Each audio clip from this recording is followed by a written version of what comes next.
நியூட்ரலான fans வந்து இது படமா இது வந்து கிட்டத்தட்ட ஒரு ரீல்ஸ் கனெக்ட் மாதிரி இருக்குது 2 மணி நேரத்துக்கு ஒரு ரீல்ஸ் எடுத்து வச்சிருக்காங்க அப்படின்ற மாதிரியான விமர்சனம்லாம் வந்துட்டு இருக்கு. கிளியராக ஸ்டடி பண்ணிவிட்டு அஜித்துக்கான படம் இதுக்கு முன்னால் வந்த படங்கள்லாம் எப்படி இருந்துச்சுன்னு பார்த்துட்டு இதை வந்து வெறும் ரசிகர்களுக்கோசரமே எடுக்கணுமே அப்படின்னு எடுத்திருக்காரு. ஏகே வர்றார். ஏகே யார் திரும்பினா இது வந்து தன்னை தற்பெருமைப்படுத்திக்கிற மாதிரியே இருக்குது. அஜித் எப்படி அதை விரும்பினாருன்னு தெரியல. இதெல்லாம் வந்து பார்க்கும்போது நாடா இது இவரே பெருமை பீத்திக்கிறாரு அப்படின்ற மாதிரி இருக்கும். இந்த பிஜிஎம் வந்து இந்த படத்துக்கு வந்து ஒரு பெரிய ட்ராபேக்காக இருக்குது அப்படின்னு சொன்னேன். ஏன்னா இட் இஸ் டோட்டலி நாய்ஸி, அதாவது சத்தங்கள் தான் அதிகமாக இருக்குது வழியே இசையை கேட்கக்கூடிய வகையில் இல்லாமல் இருந்திருக்கு. அது ஒரு பெரிய ட்ராபேக் தான் இந்த படத்தில். இன்னும் தொடர்ந்து கார் ஸ்பீட் ரேசிங்கு இல்லைன்னா வந்து சேசிங் சீன்ஸு இந்த மாதிரிலாம் வந்து அஜித் அவாய்ட் பண்ணிக்கலாம் அப்படின்னு தானே. ஏன்னா அஜித் வந்து கார் ரேசர் அப்படின்னு உலகம் ஃபுல்லாக தெரிய ஆரம்பிச்சிச்சு. அதுக்கப்புறம் இந்த படத்தில் வந்து அவர் ப்ரூவ் பண்ண வேண்டிய அவசியம் இல்லை. நீங்கள் தொடர்ந்து ஃபேன்ஸை நம்பி மட்டுமே படம் பண்ணிங்கன்னா உங்களுக்கு அந்த நடிகர்ன்ற அந்தஸ்து போயிடு. சும்மா இவர் வந்து ஒரு நடிகர் அப்படின்னு தான் இருக்கும் வழிய ஒரு நல்ல ஒரு நடிகர் அப்படின்ற பேர் இல்லாமல் போயிடும்.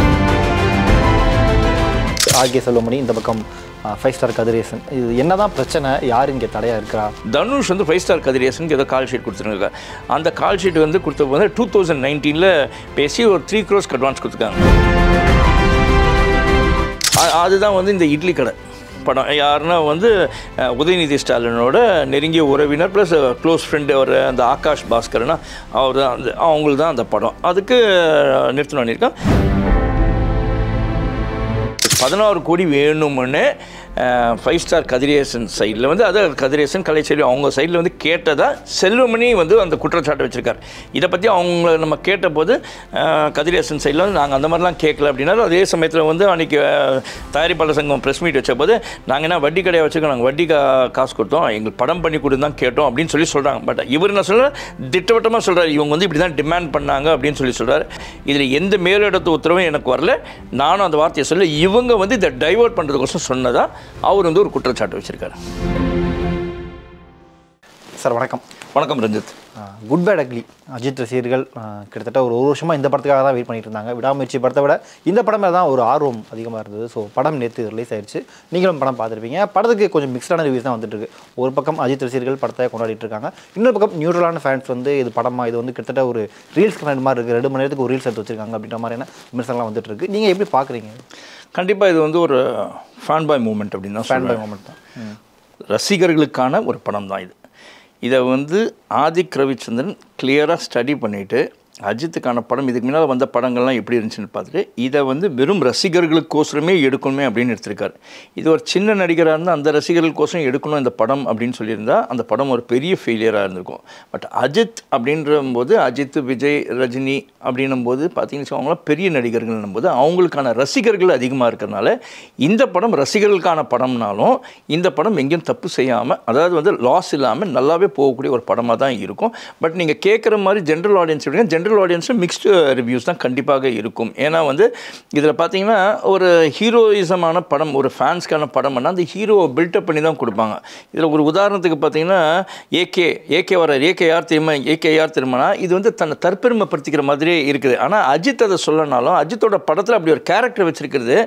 பட் அஜித் எப்படி அதை விரும்பினாருன்னு தெரியல. இதெல்லாம் வந்து பார்க்கும்போது ஜென்ரல் ஆடியன்ஸ்க்கோ இல்லை வேற ஒரு நடிகரோட ஃபேன்ஸ்க்கோ பார்க்கும்போது அது கொஞ்சம் ஒரு மாதிரி இருக்கும், ஒரு ஆர்டர் இருக்குது, என்னடா இது இவரே பெருமை பீத்திக்கிறாரு அப்படின்ற மாதிரி இருக்கும். பட் அது வந்து ஆடியன்ஸ் அஜித்தோட ஃபேன்ஸ் இருக்காங்களா, அவங்க வந்து அதை கொண்டாடுறாங்க அப்படின்னு தான் நான் பார்க்குறேன். இல்லை இப்போ நீங்கள் சொன்ன மாதிரியே படம் முழுக்க அந்த ஏகேன்னு சொல்கிறது அது ஒரு பக்கம் இருக்கட்டும், இந்த தலைன்னு படம் முழுக்க வசனம் வந்துக்கிட்டே இருக்குது. என்னை தலைன்னு சொல்லாதீங்கன்னு அவரே ஒரு அறிக்கையை விட்டார். இது எப்படி ஏற்றுக்கிட்டார் அஜித்? அதான் அந்த படம் ஷூட் பண்ணிருந்துச்சுல, பாதி படம் முடிஞ்சுட்டு அந்த டாக்கிங் போர்ஷனே தெரிஞ்சு முடிஞ்சிடுச்சுன்னு நினைக்கிறேன். அதுக்கப்புறம் தான் அந்த அறிக்கையே வருது, அவருடைய என்னை ஏகேன்னு கூடுங்க, இல்லை அஜித் குமார்னு கூடுங்க, இந்த தலைன்னு கூப்பிடாதீங்கன்னு சொல்லி வருது. அது இந்த படத்தை அவரே வந்து எதனா ரஷ்ஷு பார்த்துட்டு இது வேணாண்டா இனிமேட்டில் இந்த மாதிரிலாம் அப்படின்னு சொல்லிக்கினாரான்னு எனக்கே ஒரு டவுட்டாக தான் இருக்குது. நீங்கள் மேபி அப்படியும் இருக்கலாம். பட் இன்னொரு பக்கம் நம்ம இந்த படத்தை எடுத்துக்கிட்டோம் அப்படின்னா ஒரு கிட்ட, அதாவது ஹீரோயிசம் அப்படின்னா ஒரு படம் ஆரம்பிச்சதுன்னா ஸ்க்ரீன் பிளேல நடுவில் அங்கங்கே வைப்பாங்க, அது கொஞ்சம் ஆடியன்ஸை என்கேஜ் பண்ணும். ஆனால் இந்த படம் முழுக்க ஒரு 10 நிமிஷத்துக்கு ஒருக்க அந்த ஃபேன் பாய் மூமெண்ட் அப்படின்றது வந்துக்கிட்டே இருக்கிறது ஆடியன்ஸுக்கும் சரி அஜித் ஃபேன்ஸுக்குமே சரி ஒரு தகட்ட அது கொடுத்த மாதிரி இருக்கு இல்லையா? இல்லை இல்லை உண்மைதான் நீங்கள் சொல்கிறது. ஒரு ஜென்ரல் ஆடியன்ஸாக இல்லை, நான் ஒரு ஜேர்னலிஸ்ட்டாக நான் போய் அந்த படத்தை பார்க்கும்போது என்னடா இது அப்படின்னு ஒரு ஃபீல் இருக்கும். பட் அதை வந்து நம்ம ஒரு அஜித்தோட ஃபேனாக நீங்கள் யோசிச்சுட்டு பார்த்தீங்கன்னு வச்சுக்கோங்க, நம்ம தலை இல்லை நம்ம ஏகே நம்ம அஜித் அப்படின்னு அவனுங்க வந்து கொண்டாடுவாங்க. நீங்கள் சொல்கிற மாதிரி கண்டிப்பாக திகட்டுறதுக்கான சான்சஸ் இருக்குது. ஆனால் ரசிகர்களை பொறுத்த வரைக்கும் ஒன்றுமே இல்லாத படமாக இருந்தால் 4 வாட்டி போய் பார்க்குறவங்க இருக்கும். இந்த மாதிரி ஒரு படம் இருந்துச்சுன்னா ஒரு 10 வாட்டி கூட போய் பார்க்கக்கூடிய ஒரு படமாக தான் அவங்களுக்கு அமைஞ்சிருக்கும். இது ரசிகர்களுக்கு நான் சொல்கிறேன். பட் இண்டிவிஜுவலாக ஒரு தனிப்பட்ட நபராக ஒரு ஜென்ரல் ஆடியன்ஸாக போனால் ஒரு வாட்டி பார்த்தா பெருசுங்க. இல்லை மேபி அஜித் ஃபேன்ஸ் வந்து ரொம்பவும் ட்ரையாக இருக்காங்களா? ஏன்னா லாஸ்ட் ஒரு 10 வருஷத்துக்கு அவங்க பெருசாக செலிப்ரேட் பண்ணிக்கிற மாதிரி உண்மை, அது உண்மை தான். ஏன்னா வந்து அஜித்தோட ஃபேன்ஸ்க்கு வந்து ரெஸ்ட்ரிக்ஷன் என்றைக்குமே உண்டுங்க. மற்ற நடிகர்களோட ஃபேன்ஸ்க்கு வந்து ரெஸ்ட்ரிக்ஷன் இருக்கான பெரிய ரெஸ்ட்ரிக்ஷன் கிடையாது. அஜித் வந்து ஒரு வரைமுறைப்படுத்தி வச்சுருக்காரு அவரோட ஃபேன்ஸுங்களுக்கு.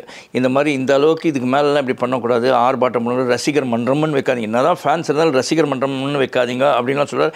சில கட்டுப்பாடுகள் அவர் போடுறாரு. பெரும்பாலும் நிறைய வந்து சந்திக்கிறது, இப்போ விஜய் வந்து இப்போ ரசிகர்களை இப்போ சந்திக்கிறதுல இப்போ தான் இந்த திருப்பி இந்த அரசியல் போனதுக்கப்புறம் சந்திக்க ஆரம்பிச்சார், நடுவில் சந்திக்காமல் இருந்தார். ஆனால் அஜித் எப்பயுமே வந்து எதனா உதவின்னு போய் ரசிகருங்க யார் மூலமாக போய் கேட்டாங்கன்னா அது உண்மையிலேயே அந்த உதவிக்கு தகுதியான உதவி தான் அவர் கேட்குறாரு அப்படின்னும் போது அதை செஞ்சுருக்கார் ரசிகர்களுக்கு. மற்றபடி ரசிகர்களை போய் பார்த்ததுலாம் இல்லை. எதுவாக இருந்தாலும் அவரோட பிஆர்ஓ மேனேஜர் அவங்க மூலமாக தான் அறிக்கையிலேருந்து எல்லாமே வரும். இதுதான் அஜித்தோட ஸ்டைலு. அதுதான் நம்ம சொல்ல வேண்டியதாக இருக்குது. ஓகே, இன்னொரு விஷயம், இந்த படத்தில் வந்து கொஞ்சம் அதிகமாக பேசப்பட்டது வந்து இந்த ரெட்ரோ பாடல்கள். தமிழ் சினிமாவில் இப்போ நிறைய இயக்குநர்கள் இந்த ரெட்ரோ பாடல்களை பயன்படுத்துகிறாங்க. ஆனால் இந்த படத்தில் கிட்டத்தட்ட ஒரு 6-7 ரெட்ரோ பாடல்கள் வந்துருச்சு கிட்டத்தட்ட. இது புது பாடல்களுக்கு பஞ்சமாக ஏன் திரும்ப பழைய பாடலே பயன்படுத்திட்டு இருக்காங்க அப்படின்னு பற்றி சொல்லுங்க. இது ரெட்ரோ பாடல்கள், பழைய பாடல்கள் இப்போ இளமை இதோ அந்த பாட்டு பயன்படுத்தியிருக்காங்க. இந்த மாதிரி ஒரு 4-5 பழைய பாட்டு இந்த படத்தில் நம்ம பார்க்க முடியும். ஆமாம், இளையராஜா தான் இந்த படத்தில் மியூசிக் போட்டிருக்காரு. அப்புறம் சில பாட்டுகளுக்கு வந்து தேவா போட்டிருக்காரு. அது அதான் எங்களை ஜிவி தான் ஜிவி சார். அது ஒரே ஒரு விஷயங்க, அது கூட ஏதோ எக்ஸ்ப்ளனேஷன் கொடுத்துருக்காரு எனக்கு. ஜிவி கேட்டதுக்கோசரம் நான் அந்த மாதிரி பண்ணியிருக்கேன் அப்படின்ற மாதிரி தான் ஏதோ ஒரு பதிவு பார்த்தேன் நான். அதாவது அது டைரக்டரோட ரிக்குவயர்மெண்ட்டாக இருந்துச்சா என்னன்னு தெரியல, இந்த மாதிரி பாடல்கள்லாம் போடுங்க அப்படின்னு சொன்னதுனால பழைய பாடல்களாகவே இளையராஜா பாடல்கள் அப்புறம் ஒன்று தேவா பாட்டு எதுவும் நினைக்கிறேன் அந்த மாதிரிலாம் போட்டிருக்காரு அந்த படத்தில் அப்படின்னு தான் தெரியுது. பட் ஒரு இசையமைப்பாளர் அப்படின்னும்போது அவரோட தனித்துவத்தை தான் எதிர்பார்ப்பாங்க ரசிகர்களும் சரி, ஜென்ரல் ஆடியன்ஸும் சரி, புரியுங்களா? பட் இங்கே வந்து அந்த இது வந்து என்னதான் வந்து இயக்குனர் கேட்டுக்கொண்டாரா இல்லை யார் கேட்டுக்கொண்டாங்கன்னு தெரியல, அதுக்கோசரம் அடித்தார் தான் தெரியுது. அவராக போடணுன்னு அப்படி போட்டிருக்கிறதுக்கான வாய்ப்பு இல்லை. பட் அது கொடுத்தது வந்து உண்மையிலே அந்த படத்துக்கு ஒரு ட்ராபேக். என்ன தான் இளையராஜாவோட இசையாக இருக்கட்டும் இல்லை தேவாவோட இசை நல்ல பாடல்களாக இருந்தாலும் இவரோட வெயிட்டேஜ் அங்கே குறைஞ்சிடுதுன்னு சொல்லலாம். அதே மாதிரி ஒன்று சொல்லலாம், இந்த பிஜிஎம் வந்து இந்த படத்துக்கு வந்து ஒரு பெரிய ட்ராபேக்காக இருக்குது அப்படின்னு சொல்லலாம். ஏன்னா படம் வந்து ஒரு ஃபாஸ்ட் பேஸ்ட் படம், இது கடகடன்னு போகக்கூடிய ஒரு படமாக இருக்குது. அந்த படத்தில் பார்த்தீங்கன்னா இசை வந்து உண்மையிலேயே விறுவிறுன்னு இருக்குன்னா அந்த விறுவிறுப்பு இருக்குது. இதே மாதிரி தான் விறுவிறுன்னு இருக்கக்கூடியது அசுரன் படம். அதில் பார்த்தீங்கன்னா இசை பார்த்தீங்கன்னு வச்சுக்கோங்க பேசப்படுற அளவுக்கு இருந்துச்சு ஜிவி பிரகாஷோட இசை. இங்கே வந்து எப்படி சைலன்ஸ் இருக்குன்னா எந்த இடத்துல மியூசிக் கொடுக்கணும் அப்படின்ட்டு அதில் வந்து ஒரு நல்ல ஃப்ளேவர் இருந்துச்சு. பட் இங்கே வந்து இட் இஸ் டோட்டலி நாய்ஸி, அதாவது சத்தங்கள் தான் அதிகமாக இருக்குது வழியே இசையை கேட்கக்கூடிய வகையில் இல்லாமல் இருந்திருக்கு. அது ஒரு பெரிய ட்ராபேக் தான் இந்த படத்தில் ஜிவியோட இசை. மீண்டும் அடுத்து வரும் காலங்களில் வந்து ஜிவி வந்து கொஞ்சம் கான்சென்ட்ரேட் பண்ணணும். எந்த டைரக்டரோ இல்லை யார் கேட்டாலும் இசையே நான் இப்படி தான் கொடுப்பேன் அப்படின்னு தன்னுடைய தனித்துவத்தை கொடுத்தாருன்னா கண்டிப்பாக ஜிவி வந்து நிலைத்து நிற்கிறதுக்கான சான்ஸ் இல்லை. இதே ஃபாலோ பண்ணிட்டு போனார்னா சில இசையமைப்பாளர்கள் இந்த மாதிரி ஃபாலோ பண்ணிட்டு போய் காணாமல் போயிட்டாங்க. அந்த மாதிரி ஆயிடக்கூடாது ஜிவி அப்படின்றது தான் என்னுடைய. இல்லை இப்போ இந்த இளையராஜா பாடல்களுக்கு தேவா பாடல்கள் காப்பீட்ஸ் வாங்கியிருப்பாங்களா முறையா? கண்டிப்பாக வாங்கியிருப்பாங்க. ஏன்னா வாங்காமல் செய்கிறதுக்கான கஷ்டம். ஏன்னா எல்லாருக்குமே தெரியும் இந்த பிரச்சனைகள்லாம் இருக்குது. இன்னொன்று அந்த ப்ரொடியூசர்ஸ் வந்து பெரிய ப்ரொடியூசர்ஸு. அப்படி இருக்கும்போது இதில் நடித்தவங்களும் வந்து அஜித்லேருந்து எல்லாருமே வந்து கொஞ்சம் உஷாராக இருப்பாங்க, ஏன் தேவையில்லாமல் ஒரு கான்ட்ரவர்சி வரணுமென்ட்டு. பட் இந்த பாடல்கள் வெளில வரும்போதே தெரிஞ்சிருக்கும் அப்படி எதனால இஷ்யூ வந்து அவங்க சைட்லேருந்து காப்பிரைட்டுக்கு எதனா கிளைம் பண்ணியிருப்பாங்க. பட் அப்படி வரலன்னும் போது கண்டிப்பாக லீகலாக அதுக்கு தேவையான பெர்மிஷன்ஸ் வாங்கியிருப்பாங்கன்னு தோணுது. ஒரு பக்கம் அஜித் ரசிகர்கள் படத்தை கொண்டாடிக்கிட்டு இருக்காங்க, இன்னொரு பக்கம் நேற்றே இன்னொரு ஷாக்கிங்கான நியூஸ் வந்தது. படம் ரிலீஸ் ஆகி கிட்டத்தட்ட ஒரு 5 மணி நேரத்திலே படத்தோட HD பிரிண்ட் வந்து இணையத்தில் லீக் ஆகி அது கிடைக்க ஆரம்பிக்குது எல்லாருக்குமே. இது முதல் நாளில் மிகப்பெரிய ஸ்டாருடைய படம், அதுவும் HD பிரிண்ட் கிடைக்கிது அப்படிங்கிறது வந்து எப்படி எடுத்துக்கிறது? எங்கே பாதுகாப்பு இல்லாமல் அவங்க இருக்காங்க? அப்படி நீங்கள் இதுக்கே சொல்லிட்டு சிக்கந்தர்னு ஒரு படம் வந்துச்சு ஹிந்தி படம், அது முன்னாலே வந்து ஹெச்டி பிரிண்ட் வந்துருச்சுன்னு சொல்லிட்டு ஒரு இஷ்யூ ஆச்சு. இது தொடர்கதையாக தாங்க இருக்குது. இந்த பைரட்டட் இது வருதுன்னா, ஆனால் பைரட்டட் என்ன தான் வந்தாலும் இப்போத்தி இருக்கிற காலத்துக்கு வந்து பிஸ்னஸ் பெருசாக பாதிக்கிற மாதிரி தெரியல. ஏன்னா வந்து ஆடியன்ஸ் ஒன்று தியேட்டரில் போய் பார்க்குறாங்க, இல்லைன்னா எனக்கு ஓடிடியில் ரிலீஸ் ஆனால் போய் பார்த்துக்கிறேன்னு இருக்காங்க. அதனால் பைரசியை வச்சு கொண்டாடக்கூடிய ஆடியன்ஸ் இப்போ கிடையாது. முன்னெல்லாம் வந்து நீங்கள் ஒரு 5-6 இயர்ஸ்க்கு முன்னாலாம் இந்த பிஃபோர் கோவிட் பார்த்தீங்கன்னா கூட அந்த ஒரு ஐயோ பைரசியாக சார் சீக்கிரம் வந்துடுச்சா பார்க்கலாம் அப்படின்னு ஒரு ஜென்ரல் பப்ளிக் கூட பார்த்துருந்தாங்க, ஜென்ரல் ஆடியன்ஸ் யாரும் வீட்டில் இருக்கவங்க கூட ஐயோ இது தவறுன்னு தெரியாமல். ஆனால் இப்போ வந்து ஏன்டா நமக்கு நல்ல பிரிண்ட்டே ஓடிடியில் வந்தது, சரி போச்சுன்னு போட்டோம், நம்ம எதுக்கு இதை போய் பார்க்கணுமே அப்படின்னு அவாய்ட் பண்ணாங்க. பைரசி நீங்கள் முன்னெல்லாம் வந்து நான் ஒரு இதை வந்து குறிப்பிட்டு சொல்ல விருப்பம் இல்லை, ஒரு வெப்சைட்டில் வந்து ரெகுலராக படங்கள் வந்துன்னு தான் இருக்கும். ஆனால் இப்போ அந்த வெப்சைட்டோட பேர் குறைஞ்சிச்சு பார்த்தீங்களா. இப்போ நீங்கள் கூட சொல்லும்போது பைரசின்னு தான் சொல்லி சொன்னீங்களா, முன்னெல்லாம் அந்த வெப்சைட்டோட பேரை சொல்லி சொல்லுவாங்க. அப்படி இருக்கும் போதே அப்போ பைரசி குறைஞ்சிடுச்சு அப்படின்னு தான் சொல்லலாம். இது பெருசாக பாதிப்பு இருக்காதுன்னு எனக்கு தோணுது. Okay okay. ஸோ படம் வெளியாகி கிட்டத்தட்ட ஒரு 50 கோடி கிட்ட கலெக்ஷன் வரப்போகுதுன்னு பேசிக்கிட்டு இருக்காங்க. இந்த நிலையில் அஜித் அவருடைய அடுத்த படம் என்னவா இருக்கும், யார் கூட இருக்கும் அப்படின்ற கெஸிங் எதுவும் இருக்கா உங்களுக்கு? பட் இது மிக்ஸ்டு ரிவ்யூவாக இருந்ததுனால எனக்கு தெரிஞ்ச அஜித் வந்து இன்னும் கொஞ்சம் கதையில் ஒரு வெயிட், இந்த படத்தில் வந்து கதை ஒன்றும் பெருசான கதையெல்லாம் கிடையாது, வெறும் ஒரு ஃபேன் பாய் மூமெண்ட். இந்த டிரெக்டர் வந்து ஒரு ஃபேன் பாயாக தான் பண்ணியிருக்காரு, அஜித்தோட தீவிர ரசிகராக தான் ஆதிக் ரவிச்சந்திரன் இந்த படத்தை பண்ணியிருக்காரு. பட் நெக்ஸ்ட்டு படம்லாம் வந்து இதே மாதிரி படத்தை வந்து அஜித் விரும்ப மாட்டார்னு நினைக்கிறேன். ஏன்னா அப்படி ஸ்டீரியோ டைப்பாக வந்துடுச்சுன்னா வந்து பிஸ்னஸ் குறைஞ்சிடும்.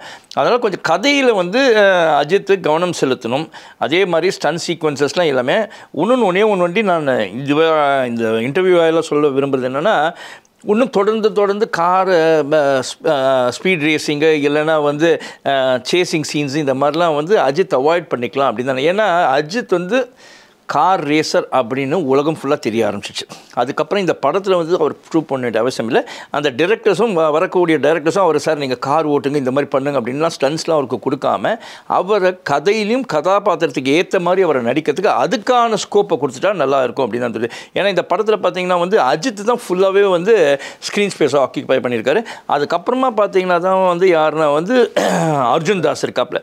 மற்றபடி சிம்ரன் வந்து ஒரு ஸ்பெஷல் அப்பியரன்ஸில் வந்திருக்காங்க.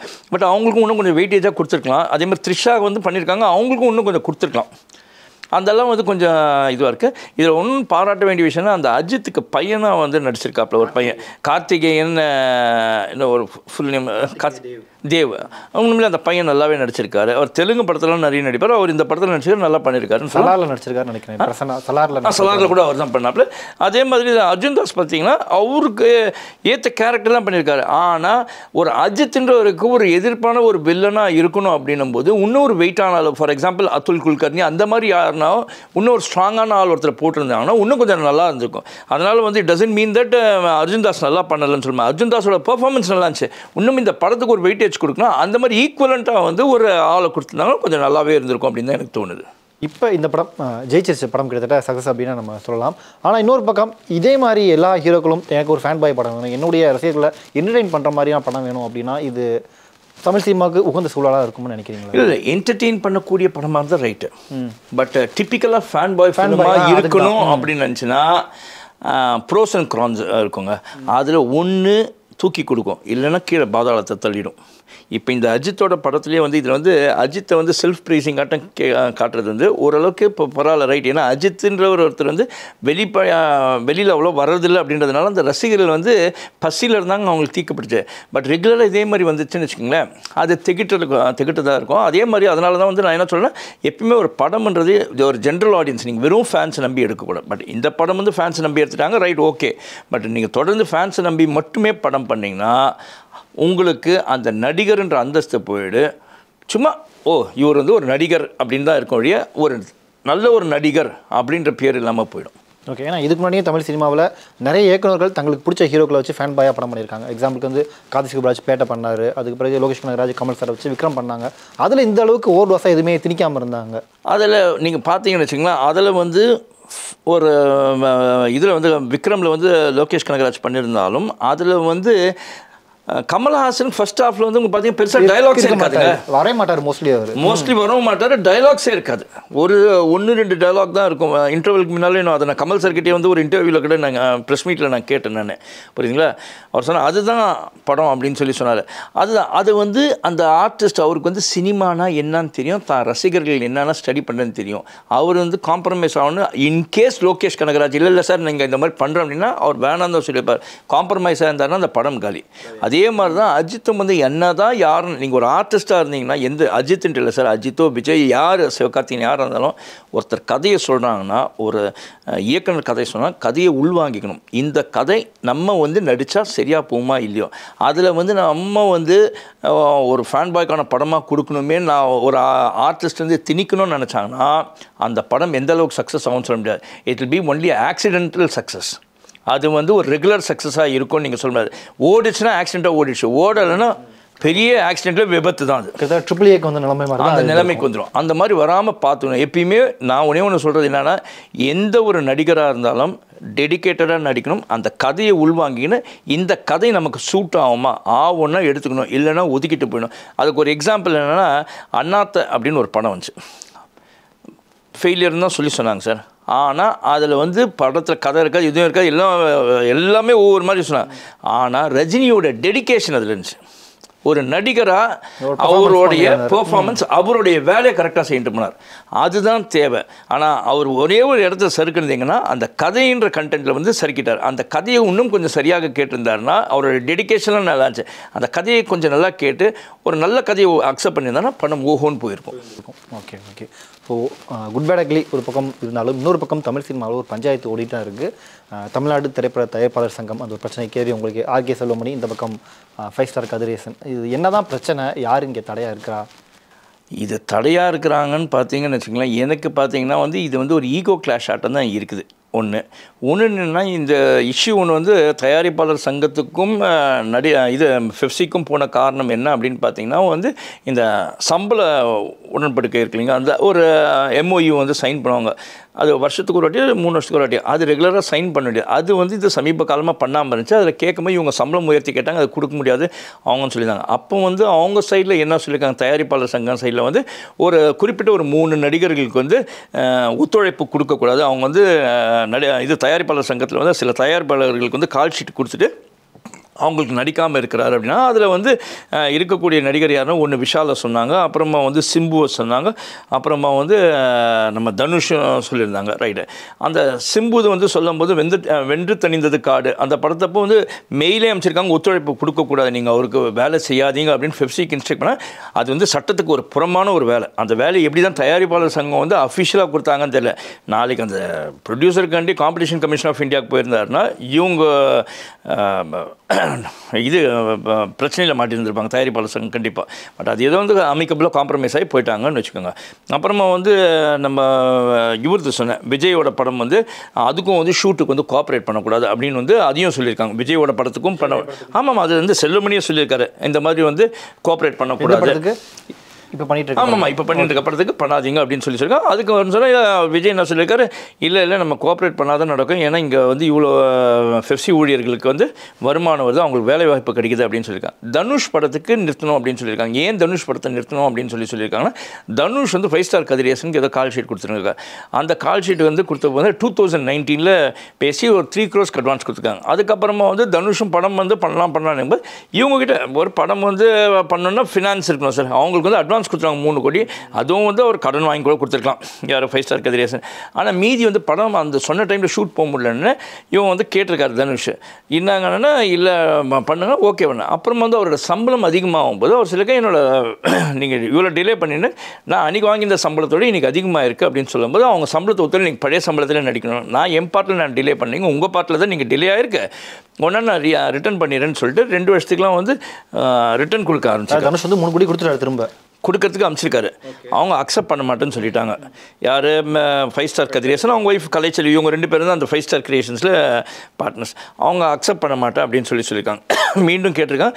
அப்புறம் வந்து இதனால தான் தடை பண்ணணும், அந்த படத்தை வந்து ஷூட்டு போகாமல் தடுக்கணும் அப்படின்னு பார்த்துருக்காங்க.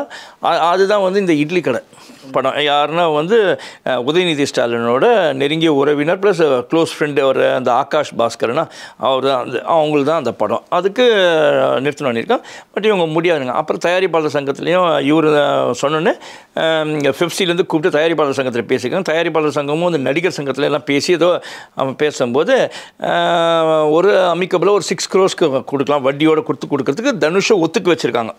அப்படி தான் செல்வமணி கொடுத்த ஸ்டேட்மெண்ட். அப்போ வந்து என்ன சொல்லியிருக்காங்கன்னா 6 கோடிலாம் எங்களாம் அக்செப்ட் பண்ண. அப்புறம் 8 கோடி வரைக்கும் பேசியிருக்காங்க.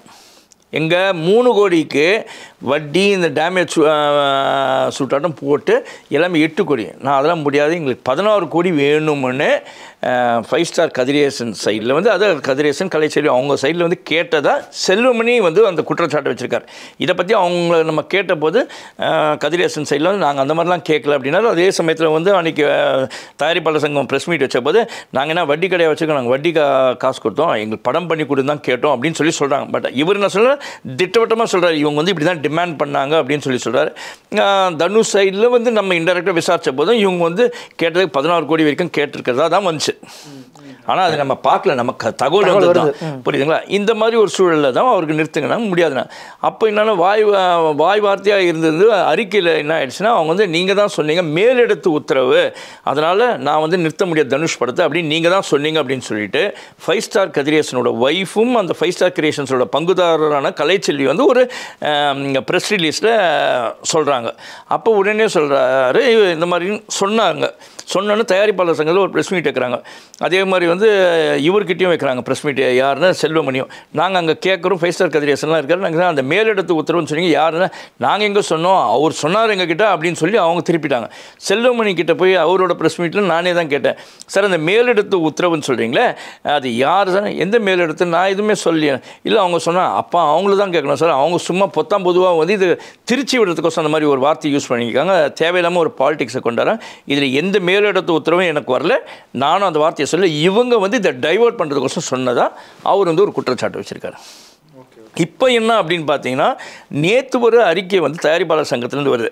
ஏன்னா வந்து முந்தா நேற்று வந்து இவர் வந்து செல்வமணி வந்து திருப்பி ஒரு ஃபெப்சியில் ப்ரெஸ் மீட் வைக்கும்போது அவர் என்ன சொல்கிறாருன்னா, அதுக்கு முன்னால் சொல்கிறேன், அந்த தயாரிப்பாளர் சங்கத்தில் ப்ரெஸ் மீட் இருந்துச்சுல முந்தானத்துக்கு முன்னால், அப்போ அவங்க என்ன சொல்கிறாங்கன்னா வந்து நாங்கள் ஃபெப்சிக்கு எதிராக ஒரு சங்கம் ஆரம்பிக்கிறோம், அது உண்மை தான் அப்படின்னு சொல்லிட்டு அங்கே உட்கார்ந்த தலைவரான ராமநாராயணோட சன் முரளி ராமசாமி, ராதாகிருஷ்ணன் செயலாளர், அப்புறம் வந்து கதிரேசன் செயலாளர், அப்புறமா வந்து மற்ற மெம்பர்ஸ்லாம் இருந்தாங்க, அந்த எக்ஸிக்யூட்டிவ் கமிட்டி மெம்பர்ஸ் அவங்கெல்லாம் இருந்தாங்க, நிர்வாக உறுப்பினர்லாம். அப்போ அவங்க என்ன சார் இந்த மாதிரி ஒரு ஃபெப்சியில் வந்து சரியான எங்களுக்கு கோஆப்ரேஷன் இல்லாத தொட்டு நாங்கள் வந்து ஒரு அதே மாதிரி வந்து ஃபெப்சியில் இருக்கக்கூடிய அந்த 23 கிராஃப்ட்டுங்களை வந்து நாங்கள் புதுசாக வந்து ஆரம்பிக்கிறோம், அதில் வந்து வேலைவாய்ப்பு கொடுக்க போகிறோம், புதுசாக படித்தவங்களுக்கு வேலையில் தான் அதில் அதிருப்தியாக இருக்கிறவங்களாம் வச்சு நாங்கள் ஒரு சங்கம் ஆரம்பிக்கிறோம், அதுதான் வந்து இனி வந்து எங்கள் தயாரிப்பாளர்களுக்கு ஒத்துழைப்பு கொடுக்கும், நாங்கள் எங்களுக்கு ஃபெப்சிலேருந்து எடுக்க போகிறதில்ல அப்படின்ற மாதிரி அவங்களே ஒரு ஸ்டேட்மெண்ட்டை கொடுத்தாங்க. அவங்க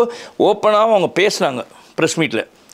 ஆனால் இவ்வளவும் பேசினதுக்கப்புறமா இவங்க வந்து என்ன சொல்கிறாங்கன்னா வந்து யார் செல்வமணி வந்து அவங்க அந்த மாதிரி கொடுக்கலாம் பரவாயில்லன்னு சொல்லி அவர் ரிப்ளை கொடுத்துட்டாரு. அது டுபாக்கூர் சங்கம்னு ஒரு வார்த்தை யூஸ் பண்ணிகிட்ருக்கார், ஏதோ ஒரு வார்த்தை. உடனே அவங்க சைடில் நேற்று ஒரு அறிக்கை விடுறாங்க. நேற்று முந்தா நேற்றுக்கு முன்னாலே வந்து ஒரு அறிக்கை கூட இல்லை, அட்வொகேட் நோட்டீஸ் வந்து தயாரிப்பாளர் சங்கத்தோடைய அட்வொகேட் கிருஷ்ணன்ட்டு அவரும் டார்வின் இவங்க 2 பேரும் பார்ட்னர்ஸ் அந்த அட்வொகேட் ஃபோனில் அங்கேருந்து டார்வின் தான் எழுதியிருக்காரு நினைக்கிறேன். ஒரு நோட்டீஸ் வந்து ஃபெப்சியோட தலைவருக்கு கொடுக்குறார்.